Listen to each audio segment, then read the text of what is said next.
వీణా గారు, ఎవరైతే బాధిత మహిళ మీరు ప్రధానంగా ఎమ్మెల్యే గారి మీద ఆరోపణలు చేశారు.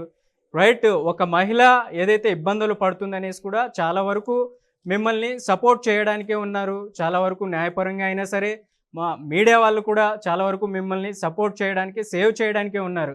కానీ ఇటువంటి పరిస్థితుల్లో మీరు ఏ విధమైనటువంటి పనిష్మెంట్ ఆయన దగ్గర నుంచి ప్రధానంగా మీరు ఇబ్బందులకు గురి చేశారని అరవ శ్రీధర్ గారు అంటున్నారు. మరి జనసేన పార్టీ నుంచి ఆయన్ని ఏదైతే ఇవన్నీ గన ప్రూఫ్స్ మీరు పెట్టినటువంటి ఆధారాలన్నీ ఓకే అయితే ఆయన పార్టీ నుంచి సస్పెండ్ చేసేటువంటి అవకాశం ఉందంటారా? మరి మీరు ఆ టైంలో ఏ విధంగా మీరు రెస్పాండ్ అవుతారు?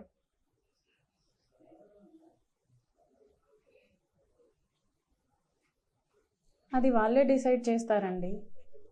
ఈ ఈ ఇష్యూ ఎంత సీరియస్నెస్ ఇస్తుందో ఆ సీరియస్నెస్కి ఏ పనిష్మెంట్ అయితే ఎలిజిబులో అదే దక్కుతుంది శ్రీధర్కి.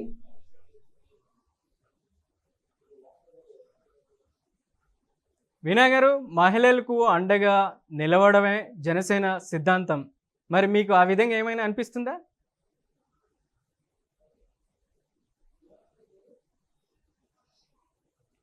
పవన్ కళ్యాణ్ గారి మోటో అయితే అదేనండి, I respect him a lot.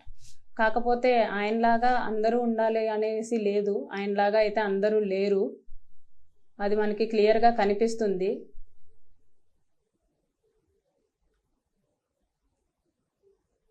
డైరెక్ట్గా మీరు ఆయన్ని కలిసి మీ బాధ చెప్పుకునేటువంటి అవకాశం ఏమైనా కనిపిస్తుందా?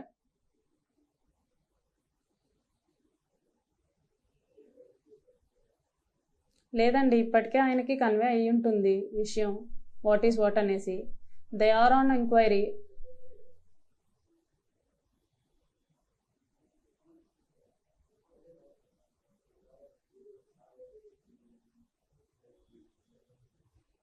వీణా గారు, ఈ మధ్య కాలంలో జనసేన పార్టీ నుంచి ఒక ప్రెస్ నోట్ కూడా రిలీజ్ చేశారు.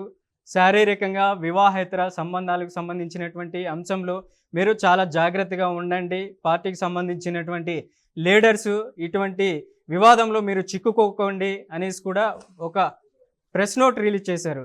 అది మిమ్మల్ని ఉద్దేశించేనా?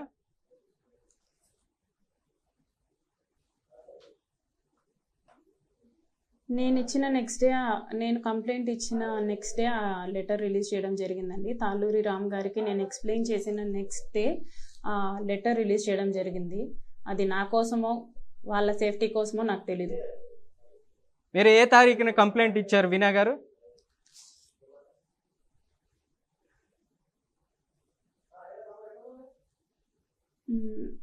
వన్ వీక్ టు 10 days అవుతుందండి. ఓకే, ఈ మధ్య కాలంలోనే మీరు కంప్లైంట్ ఇచ్చారు. ఆ కంప్లైంట్లో జనవరి 22వ తారీఖున మోస్ట్లీ ఆ కంప్లైంట్ మీరు ఇచ్చారనుకుంటా.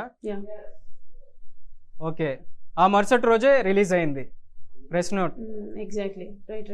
ఆ కంప్లైంట్లో మీరు పొందుపరిచినటువంటి అంశాలు ఏమైనా ప్రధానంగా చెప్పగలుగుతారా?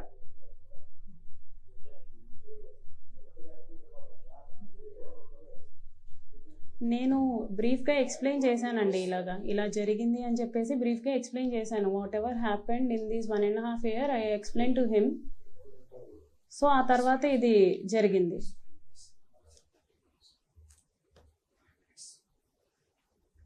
వీణా గారు, మీరు ఒక మహిళా ఉద్యోగి, మీ జీవితంలో మీరు ఇబ్బందులు పడేటువంటి అవకాశం ఉంటుంది. ఒకవేళ మీ ప్రభుత్వ ఉద్యోగిగా ఉన్నారు కాబట్టి ఆ ఉద్యోగం నుంచి కూడా మిమ్మల్ని ఒకవేళ బయట ఏదైనా సస్పెండ్ చేసేటువంటి పరిస్థితి వస్తే మరి రానున్న రోజుల్లో మీరు ఇబ్బంది పడే అవకాశం ఉంటుంది కదా. మరి ఈ ఆరోపణలు చేసేటప్పుడు మీకు ఇట్లాంటివన్నీ వెనక నుంచి మీకు థ్రెట్స్ ఏం లేవా?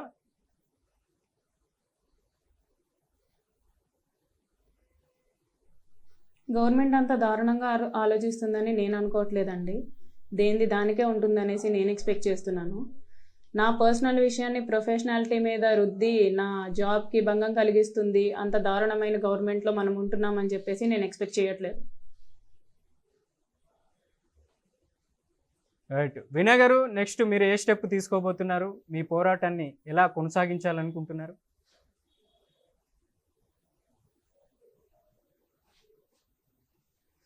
మా పోరాటాన్ని ఈజీ చేసింది పవన్ కళ్యాణ్ గారే అండి, త్రూ ఒక ఎంక్వైరీ కమిటీ వేసి. సో లీగల్గా వెళ్తామండి. మీరు ఎక్కడైనా పోలీస్ కంప్లైంట్ ఇచ్చారా, ఏ స్టేషన్లో అయినా?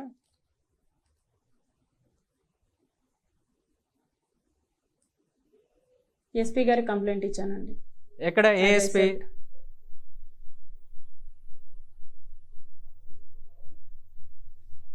చిత్తూరు ఎస్పీ. ఓకే. ఏం చెప్పారు కంప్లైంట్ ఇచ్చినటువంటి సందర్భంలో? మీకు హెల్ప్ చేస్తామన్నారా, న్యాయం చేస్తామని చెప్పారా? వాట్ ఎవర్ హ్యాపెండ్ అదే చెప్పానండి. I put it on paper. Okay, right. మీరు ఆరోపిస్తున్న విధంగా ఏదైతే ప్రధానంగా జనసేన ఎమ్మెల్యే అరవ శ్రీధర్ నాతో కాకుండా 5-6 మంది మహిళలతో కూడా ఆయన సంబంధం పెట్టుకున్నారని మీరు చెప్తున్నారు. ఆ 5-6 మందికి సంబంధించినటువంటి ఎవరైతే సంబంధం పెట్టుకున్నారో వాళ్ళందరూ బయటికి రాలేదు. వాళ్ళకి మీరు ఏమైనా భరోసా ఇస్తారా?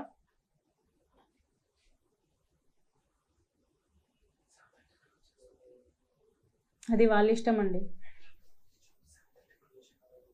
ఇప్పుడు ఆ 5-6 మంది మీరైతే ఎవరైతే చెప్తున్నారో అరవ శ్రీధర్తో మాట్లాడుతున్నటువంటి 5-6 మంది వాళ్ళు ఇప్పుడు బాధితులుగా ఉన్నారా, లేకపోతే అరవ శ్రీధర్తో బంధం కొనసాగిస్తున్నారా?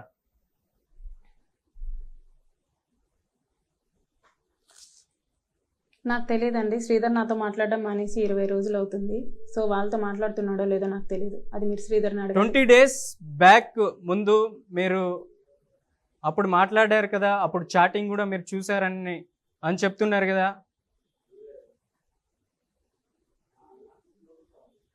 చాటింగ్ నేను 1-2 సార్లు చూశానండి. అందుకే గొడవలు, అందుకే నమ్మలేదు అతన్ని.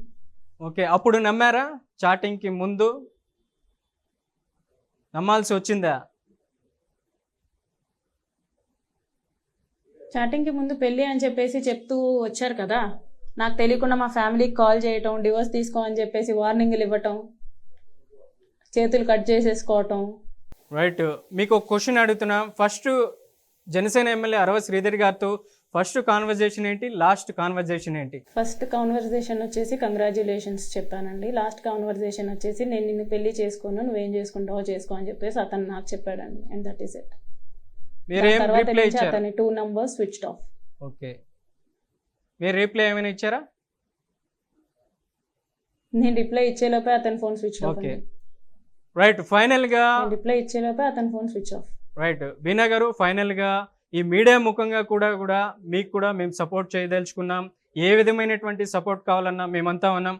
కానీ మీరు ఈ జనసేన ఎమ్మెల్యే అరవ శ్రీధర్ లైంగికంగా ఆరోపణలతో గురి చేశారని మీరు అంటున్నారు. మరి ఏదైనా ఫైనల్గా ఒక మెసేజ్ ఇవ్వదలిచారా, మీరు ఇవ్వాలనుకుంటున్నారా, చెప్తారా రిక్వెస్ట్గా? ఏం మెసేజ్ ఇస్తామండి? గవర్నమెంట్ దీన్ని సీరియస్గా తీసుకొని న్యాయం ఎవరి పక్క ఉందో ప్రాపర్ ఎంక్వైరీస్ చేసి నిజాలుగానే తీసుకొని న్యాయం చేయండి. పార్టీస్ని ఇన్వాల్వ్ చేయకండి, దీన్ని పాలిటిక్స్ చేయకండి. ఇక్కడ ఉండేది ఒక అమ్మాయి అని చెప్పేసి అమ్మాయి ఎందుకు ఏడుస్తుందో అయినా సరే మీరైనా కొంచెం పట్టించుకోండి. ఎలాగా వాళ్ళు కూడా పట్టించుకోలేదు. I request government to take it serious. Veena garu, ఈ బీఆర్కే న్యూస్ వేదికగా మీరు అరవ శ్రీధర్ గారికి, అలాగే రైల్వే కోడూరు ఎమ్మెల్యే జనసేన అరవ శ్రీధర్ గారికి మీరు ఏమైనా మెసేజ్ ఇవ్వదలుచుకున్నారా, చెప్తారా? ఏమి ఇవ్వదలుచుకోలేదండి.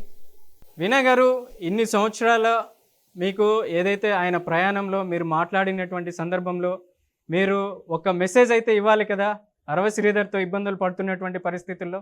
అతను ఎంత చేశాడు, మేము ఎంత సఫర్ అయ్యాము. ఇప్పుడు మేము లీగల్గా వెళ్తున్నాం. Face it. రైట్. మీకు నెక్స్ట్ స్టెప్ ఏ విధంగా మీరు తీసుకోబోతున్నారు?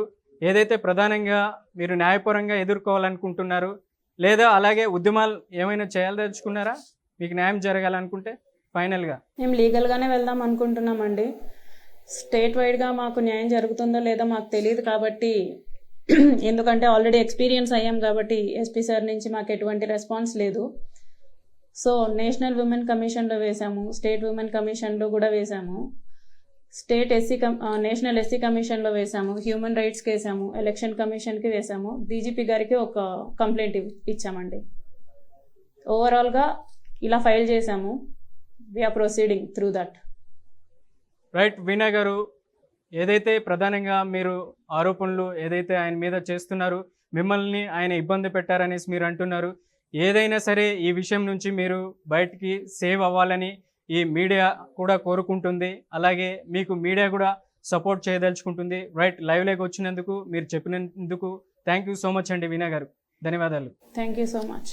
రైట్, జనసేన రైల్వే కోడూరు ఎమ్మెల్యే అరవ శ్రీధర్ ప్రధానంగా ఏదైతే ఆయన లైంగిక ఆరోపణలు ఎదుర్కొంటూ వస్తున్నారు, ప్రధానంగా దానికి సంబంధించినటువంటి ఆంధ్రప్రదేశ్లో సంచలనంగా మారినటువంటి జనసేన ఎమ్మెల్యే అరవ శ్రీధర్ పైన ఎవరైతే బాధితురాలు ఆరోపణలు చేస్తూ వస్తుంది, ఆయన లైంగికంగా నన్ను ఇబ్బంది పెట్టాడు, శారీరకంగా నన్ను ఇబ్బందికి గురి చేశాడు, ఆయన వల్ల చాలా ఇబ్బందులు ఎదుర్కొన్నాను అనేసి ప్రతి సందర్భంలో ఆమె మీడియా ముందరికి వచ్చి వీణా గారు చెప్తున్నటువంటి పరిస్థితి కూడా ఉంది. మరి ఆమె కూడా పోలీసులు కూడా అప్రోచ్ అయ్యారు. జిల్లా ఎస్పీకి కూడా, చిత్తూరు జిల్లా ఎస్పీకి కూడా ఆమె ఒక పేపర్ ద్వారా ఒక లెటర్ను కూడా ఇచ్చారు. నాకు న్యాయం చేయండి, నాకు హెల్ప్ చేయండి అనేసి కూడా వీణా గారు చెప్పుకొస్తున్నారు. ఇందాక లైవ్లో కూడా మనం విన్నాం ఇటువంటి అంశాలన్నింటినీ. మరి ఈ వివాదం నుంచి ఆమె ఎలా సేఫ్ అవుతుంది, మరి జనసేన పార్టీకి సంబంధించినటువంటి అరవ శ్రీధర్ నిజంగానే ఆ వీడియోలు, ఫోటోలో ఉన్నటువంటి ఆధారాలు నిజంగానే ఆమె ఆరోపిస్తున్న విధంగా అవి ప్రూఫ్ అవుతాయా, లేకపోతే మార్ఫింగ్ ఆయన చేస్తున్నటువంటి ఆరోపణలు అవి నిజంగా వీడియోలు మార్ఫింగ్ చేశారు, నన్ను ఇబ్బందులకి గురి చేశారనేసి కూడా జనసేన ఎమ్మెల్యే అరవ శ్రీధర్ చెప్తున్నారు. మరి ఏది ఏమైనా ఈ వివాదం నుంచి ఒక మహిళ అనేది సేఫ్ అవ్వాల్సినటువంటి పరిస్థితి అయితే ఉంది. మొత్తానికి జనసేన పార్టీకి సంబంధించినటువంటి ఈ విషయంలో జనసేన క్రమశిక్షణ కమిటీకి కూడా ఎమ్మెల్యే అరవ శ్రీధర్ని ఆదేశించింది. అటువంటి పరిస్థితుల్లో ఆయన క్రమశిక్షణ కమిటీలో 3 సభ్యులతో అక్కడ ఉన్నటువంటి న్యాయపరంగా ఆయన ఎదుర్కొన్నటువంటి పరిస్థితి ఉంది. మొత్తానికి ఆయన జనసేన పార్టీ నుంచి ఈ ఆరోపణలతో సస్పెండ్ అవుతారా, లేకపోతే ఆయన ఇంకేదైనా పార్టీ నుంచి ఆయన దూరంగా పెడతారనేది కూడా రాబోయే రోజుల్లో వేచి చూడాల్సినటువంటి పరిస్థితి అయితే స్పష్టంగా కనిపిస్తుంది.